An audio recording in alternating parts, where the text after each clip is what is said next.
देखते हैं लिंग निर्धारण कैसे होता है, अर्थात लड़का और लड़की का निर्माण कैसे होता है। देखते हैं इसमें लिंग निर्धारण मुख्यतः डिपेंड करता है किस पर। एक हमेशा से एक प्रथा रही है समाज में कि लड़का हो तो इस बात का क्रेडिट नहीं दिया जाता है महिलाओं की आपके कारण ही हुआ है लड़का। लेकिन यदि एक ही फैमिली में बार बार लड़कियों का जन्म हो तब उसे परेशान किया जाता है कि इसी महिला के कारण लड़कियां बार बार जन्म ले रही है। जबकि लड़की के जन्म लेने के लिए मानव में पुरुष जिम्मेदार होता है, और पुरुष कोई खास उसमें भी नहीं कि पुरुष को ज्यादा वो वाला चीज है कि पुरुष ही जिम्मेदार है। पुरुष के पास में कोई स्टेयरिंग नहीं होता है कि भाई लड़का होना या लड़की होना। लेकिन समाज में लड़की के जन्म लेने के लिए जो महिलाओं को प्रताड़ित किया जाता है ये भी सही नहीं है, इसी को जानते भी हैं। अभी देखते हैं इसके बारे में कि ये क्या होता है, कैसे होता है, और ये परीक्षा में भी पूछा जाता है तो दोनों दृष्टि से हम समझते हैं कि ये कैसे होता है। लिंग निर्धारण सबसे पहले समझिए, मानव में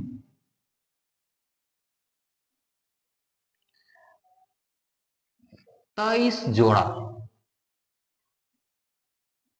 यानी कि संख्या में 46 गुणसूत्र होता है। 23 जोड़ा में से 22 जोड़ा या संख्या में कितना 44 वो गुणसूत्र को क्या कहते हैं, ऑटोसोम। क्या कहेंगे, ऑटोसोम। और 22 जोड़ा हो गया, 23 जोड़ा में से बचा क्या जोड़ा, एक जोड़ा, या कितना गुणसूत्र, दो गो गुणसूत्र जो है इसको कहते हैं एलोसोम। एलोसोम को ही हिंदी में कहते हैं लिंग गुणसूत्र। और इसी लिंग गुणसूत्र के कारण ये डिसीजन लिया जाता है कि लड़का होगा कि लड़की होगा, यानी कि छोटवा होगा कि छोटिया होगा। अब समझते हैं लिंग गुणसूत्र मानव में कितना संख्या में होता है, 2। जोड़ा में कितना होता है, 1। ऑटोसोम संख्या में कितना होता है, 44। जोड़ा में कितना होता है, 22 जोड़ा। अब समझिए, याद रखिएगा कि ना ही पुरुष जिम्मेदार होता है लड़कों के जन्म लेने के लिए या लड़की के जन्म लेने के लिए, और ना ही स्त्री जिम्मेदार होता है। जिम्मेदार होता है तो वो होता है विषमजात, एक होता है समजात गुणसूत्र और एक होता है विषमजात। तो जिसमें नर में विषमजात गुणसूत्र है तो लड़का या लड़की होने के लिए नर जिम्मेदार, और यदि विषमजात गुणसूत्र मादा में है तो लड़का या लड़की होने के लिए मादा जिम्मेदार होता है।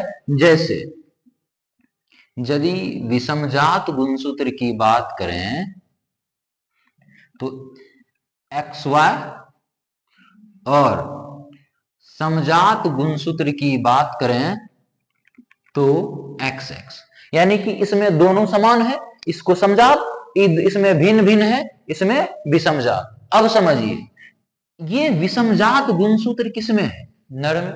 समजात गुणसूत्र किसमें होता है, मादा। तो जिसमें भी विषमजात गुणसूत्र होगा वही जिम्मेदार होगा लड़का और लड़की को जन्म देने के लिए, अर्थात नर जिम्मेदार होगा। लेकिन याद रखिएगा नर जिम्मेदार इसलिए है क्योंकि इसमें विषमजात गुणसूत्र है, लेकिन हम लोग कहते हैं कि नर जिम्मेदार होता है। नर जिम्मेदार इसलिए है क्योंकि इसमें कौन गुणसूत्र है, विषमजात। यदि वही विषमजात गुणसूत्र किसमें हो जाए, मादा में, तो लड़का या लड़की होने के लिए कौन जिम्मेदार हो जाएगा, मादा। फिलहाल मानव में मादा जिम्मेदार नहीं होती है। अब देखते हैं कि किस तरह से लड़का बनता है और किस तरह से लड़की। एक याद रखिएगा, XX है तो वो जन्म लेगी तो वो किस रूप में जन्म लेगी, लड़की के रूप में। और बायोलॉजी में इसका सिंबल होता है, यानी गैमिट का सिंबल होता है। ये वास्तविक में लड़कियों का सिंबल नहीं, ये युग्मक का सिंबल होता है, दिखाया जाता है। और XY है तो क्या होगा, लड़का होगा, यानी कि इसका सिंबल दीजिएगा। तो हम लड़का लड़की ना लिख करके ये भी लिखें तो आप समझ जाइएगा क्या। इतना बात समझने में कोई परेशानी। देखिए क्या बोले, लिंग निर्धारण। लिंग निर्धारण में अब देखना तो मानव में कितना जोड़ा गुणसूत्र होता है, 23 जोड़ा। संख्या में कितना, 46 गो। 22 जोड़ा या 44 गुणसूत्र को क्या कहते हैं, ऑटोसोम। एक जोड़ा या दो गुणसूत्र को क्या कहते हैं, एलोसोम। विषमजात गुणसूत्र XY, जिसमें भी विषमजात होगा वही लड़का लड़की को डिसाइड करेगा कि लड़का होगा कि लड़की होगा, ना कि समजात वाले। तो अब देखते हैं आगे क्या होता है इसमें। इसके कई तरीके हैं। सबसे पहले दे दीजिए XX XY। इस तरह से क्रॉस कराने के लिए कभी कभी बच्चा कंफ्यूज भी रहता है। कैसे कराएंगे इसको क्रॉस?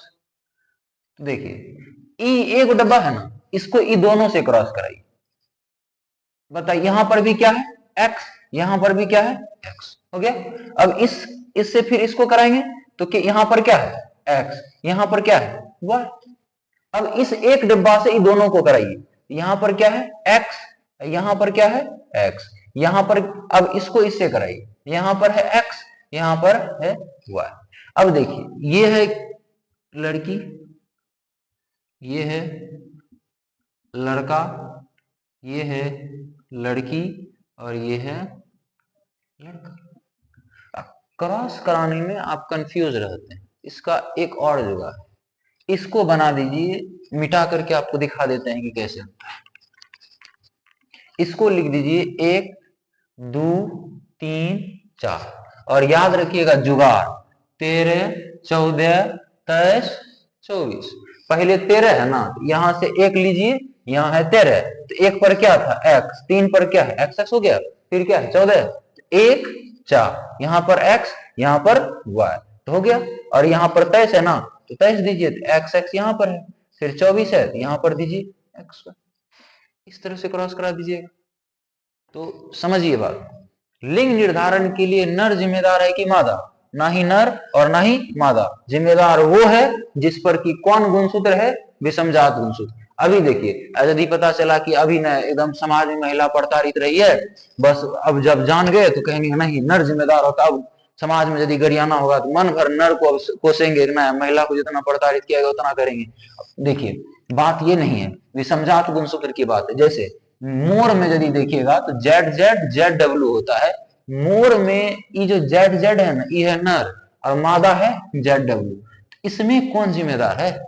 इसमें तो मादा जिम्मेदार हो गई, उसमें ना नर था, इसमें होगा ना मादा। यानी कि जिसमें विषमजात गुणसूत्र होगा वही जिम्मेदार होगा नर और मादा के लिए। तो इसका क्रॉस करिए, 13 14 23 24 से करिए, ऐसे करना है तो इससे कर लीजिए।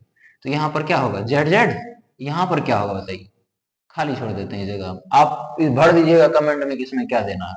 फिर इसको करिए जेड जेड, फिर इसको करिए क्या होगा जेड डब्ल्यू होगा।